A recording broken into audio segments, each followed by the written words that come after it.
Bonjour et bienvenue sur la chaîne Softwarex. Aujourd'hui, on va parler de la plus grosse escroquerie pyramidale de l'histoire, celle d'un homme d'affaires américain, Bernard Madoff. Il a réussi à dérober plus de 50 milliards de dollars à des personnes qui lui faisaient confiance aveuglément. Bernard Madoff, souvent appelé Bernie, né en avril 1938 à New York, dans le quartier du Queen. Ses grands-parents étaient des immigrés originaires de Pologne, d'Autriche et de Roumanie. Il vient d'une famille modeste, alors qu'il vivait de grosses difficultés financières. Ses parents tentent de ramener un peu d'argent en s'intéressant de plus en plus au monde de la finance. La mère de Bernard, Sylvia, ouvre alors une petite société de courtage en investissement et s'enregistre à la bourse. Malheureusement, sa mission sera un échec. Bizarrement, aucun de ses anciens camarades du lycée ne se souvient qu'elle bossait à Wall Street et surtout à la tire-l'œil de la sécurité de la Commission des États-Unis, le régulateur de la finance. Là-bas, on l'appelle aussi souvent la SEC. Qu'ils la trouvent suspecte de refuser de montrer ses escomptes aux autorités financières, les petites magouilles de la maman de Madoff prennent donc fin très vite. Et cerise sur le gâteau, entre 1956 et 1965, la famille Madoff a sur le dos une dette d'impôt qui s'élève à 13 000 $, l'équivalent de son beau-père Solal Perm. Il lui a apporté un grand nombre de clients et d'investisseurs par bouche à oreille. Bon, et aussi parce qu'il lui a prêté 50 000 $. Mais ça, c'est pas grand-chose, juste environ un demi-million en argent d'aujourd'hui. Tout va bien, cette croissance rapide, elle fait beaucoup parler de Bernard et sur toutes ses qualités d'entrepreneur et des mecs qui sait gérer des fonds. En 1980, l'entreprise de Bernard se porte à merveille et représente même 5% du volume total des transactions de la bourse de New York, qui est la bourse la plus grande au monde, celle qu'on appelle Wall Street. Dès les premières années de vie de la société, Bernard embauche plusieurs personnes de sa famille pour travailler à ses côtés. Après sa femme, Ruth, il engage son frère avocat Peter comme chef de la planification officielle. En gros, c'est le type qui est censé s'occuper de la conformité face à la loi de l'entreprise. Et il propose également un poste à sa nièce, la fille de Peter, ainsi qu'à leurs deux fils, à lui et à Ruth, et les fait entrer en tant que trader, et d'autres suivront par la suite. Parce que, ok, Bernard, il veut réussir et gagner de l'argent. Mais il veut surtout rincer sa famille et ne pas leur donner la même vie que lui a eue en grandissant dans une famille qui galérait avec l'argent. Dès ses premières réussites, Bernard décide de mettre en avant son nom et de ne pas se cacher derrière un nom de société. Il apprécie qu'on reconnaisse sa valeur en tant qu'entrepreneur et gestionnaire, et il adore que son nom soit gravé dans les esprits. Il faut dire qu'il incarne aux yeux des gens l'archétype parfait du rêve américain. Le gars, il vient d'une famille d'immigrés qui galèrent financièrement. Il a quand même fait des études. Il a monté sa boîte à 22 ans, qui marche de fou furieux. Il est super bien entouré. Bref, Bernard, c'était un vrai modèle de réussite. Lui et sa femme, Ruth, avaient des maisons aux quatre coins du monde. Et au moment de son arrestation fin 2008, leur fortune était estimée au total à 825 millions de $, soit plus d'1 milliard aujourd'hui. Décidément, et plus que par sa réussite financière, Bernard, il était également connu pour être un philanthrope remarquable. Il siégeait au conseil d'administration de plusieurs associations à but non lucratif, dont la plupart avaient d'ailleurs confié la gestion de leurs fonds à la société Madoff. Et ils vont le regretter, vous allez voir. Il a également fait don de 6 millions de $, soit près de 10 millions aujourd'hui pour la recherche médicale, après qu'un de ses fils, Andrew, a reçu un diagnostic de lymphome au début des années 2000. Bernard, il a aussi travaillé bénévolement pour la fondation Gift of Life Bone Marrow, dont la mission est de motiver des gens à faire des dons de moelle osseuse. Tout un éventail de dons a été réalisé à diverses associations au travers de la Madoff Family Foundation, le fonds caritatif des Madoff, aux actifs estimés à 19 millions de $ de l'époque, donc presque 30 aujourd'hui. Bref, Bernard, il faisait facilement don de son argent dès que la cause était importante à ses yeux. Il pouvait ainsi soutenir aussi bien des petits théâtres de Broadway que des partis politiques.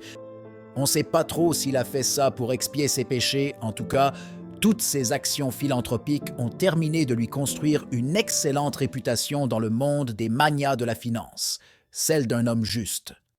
Et c'est impératif de comprendre à quel point le mec était respecté pour comprendre la suite de l'histoire, et surtout l'arnaque qu'il a pu tranquillement mettre en place. Il est décrit comme jovial, et il aimait se montrer en société. Il a d'ailleurs participé avec son frère Peter à la création et à la mise en place du traitement automatique des transactions en 71, alors qu'avant, les cours de la bourse étaient publiés sur du papier rose. Les pinchers Bernard. Il fait son petit bonhomme de chemin et pendant des années, sa carrière, elle est au top. Il va même réussir à gravir un nombre monumental d'échelons jusqu'à devenir le président du Nasdaq entre 90 et 91, mais sa véritable réputation, il va l'acquérir comme gestionnaire de fonds, plus exactement en tant que gérant de fonds alternatifs, c'est-à-dire des fonds qui investissent dans un peu tout et n'importe quoi, et qui ont moins de règles que les fonds classiques, genre celui où vous avez peut-être vos économies. La réputation de Bernard Madoff était tellement bonne que beaucoup de gens ne savaient pas à quoi ça servait vraiment. En gros, les clients, ils mettaient juste leur argent là-dedans parce que c'était le truc à faire. Et puis, ils se disaient, tant qu'à faire, autant faire confiance à un gars comme Bernard qui a l'air d'être un super mec, il a une réputation géniale. Tout le monde lui fait confiance. Et la réputation de Bernard et de ses fils, ils ont fait que tout le monde avait confiance en eux. Et même quand les rumeurs sur des comportements étranges avec l'argent de la société Madoff, elles commencent à circuler, personne n'a envie de les croire, ça ne pouvait pas être vrai, pas Bernard Madoff. Et pourtant, en vérité, tout n'était pas rose dans le monde de la finance de Bernard Madoff. Et cette partie-là, vous l'aurez tout de suite. La face cachée de Bernard Madoff, c'est celle d'un homme qui a mené l'une des plus grandes escroqueries de tous les temps.